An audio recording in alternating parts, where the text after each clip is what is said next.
مور خپل غیگ د بچی د پاره مدرسه نه د ګرځولې، تا د بچی اوله مدرسه ده، دې کې د بل چا ګناه بیا نشته دی.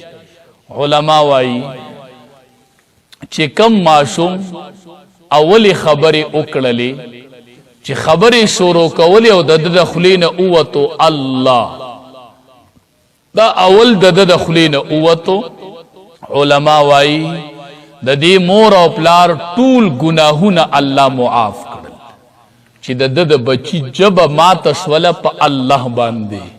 مورې تا نن د بچی څه تربیت وکړو، ستا بچی چې خبرې ماتی نه هغه کنزل کی، دا ورته وایي دته کنزل وکا، دته وکا، پلار ته وکا، ماته وکا. دا تا د بچی حق ضایع کو، تا د بچی اول تربیت غلط کو. مورې بچی ستا په غیږ کې پروت او ستا سر سر توری، دا ته د بچی تربیت کوي. مورې ستا سره غیږ کې بچی پروت او تا ته موبایل آن یو ته ډرامې ګوري. مورې دا تا د بچی تربیت وکړو، د دې الواد نه به بیا ته سبا سر ټکې، دا تا د بچی تربیت وکړو. نو دا اوله مدرسه ده. یو عالم راغی خپل مور ته وایي مورې چې تقریر وکم نو بلا اندوان ایمان راوړي، چې یو تقریر وکما نو ډیر شي اندوان مسلمانان شي. مور ورته وایي بچیا دا زما کمال دی. وستا کمال دی کو زما کمال دی؟ وی دا زما کمال دی بچیا. وی مور ستا څنګه کمال دی؟ وی زما کمال ځکه دی چې کله ته رکوټې وی استاد د پیو موده و تا به زما پی خوړل، زما نشي یاد چې تا بې اوداسه ما تاله پی درکړي. تا چې ماما پی درکول ما به اول اودس کو. نن د مور سر سر توری او بچې په غیږ کې پروت هغه پی خوري.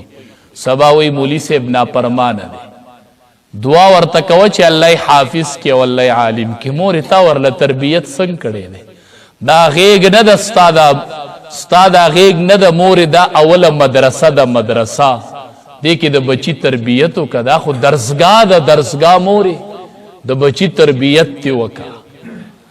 نن زمونږ د مور نه ګیله ده، نن هغه د بچی تربیت نه کوي، بچی ته ښوونه نه کوي، بچی ته اول الله نه ښي. بعضې ماشومان مبارکې راځي چې کله به خبرې زده کولې نو سوره یاسین به ورته په یادو دا عقل نه اخلي. دا وجه څه وه؟ مور غیږ کې به دی پروت او مور به سوره یاسین لوستو، سوره یاسین به یې لوستو، بار بار به د ده غوږونو ته تو نو چې خبرې به یې زده کولې یاسین به ورته یاد. نه به سبا د قرآن حافظ نه و، ابا عالم نه و. نن د مور تربیت. حدیث مبارک کې راځي عمر ابن ابي سلمه رضی الله تعالی عنه فرمایي وی زه ماشوم وم، د دواړو جهانو سردار سره ډوډۍ ته ناست وم، چې کله ورسره کېناستم نو ما دا لاس په کاسه کې داسې ګرځو ګیر چاپېره، داسې مې دا لاس ګرځو په کاسه کې. وی د دواړو جهانو سردار چې راته وکتل، زه مور ستا بچی چې ډوډۍ خوري پلاره تا سره په یوه پینډه او دې کاسه کې لاس ګرځوي، تا د تربیت کړی دی؟ تا په دغه ټیم کې د ده حق ادا کړی دی؟ نو وی ما لاس ګرځو. نو د دواړو جهانو سردار ځان ته مخامخ کړم، ماشوم وم. ما ته وی چې سم بچیا اول بسم الله ووایه، اول بسم الله ووایه، وکل بیمینک، او بیا خوراک کوا په ښي لاس، وکل مما یلیک، بیا د هغه ځای نه نوڼی اوچتوه چې کم ستا مخې ته د خپلې مخې نه نوڼی اوچتوه.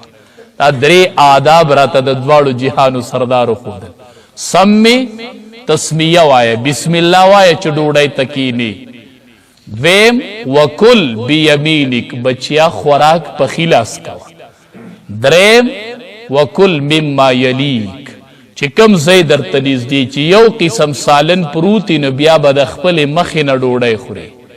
چې مختلف قسم سالونه نو بیا یو ته بل ته لاس اوږدولی شي چې پلیټونه ډېر. وی ما لاس ګرځو.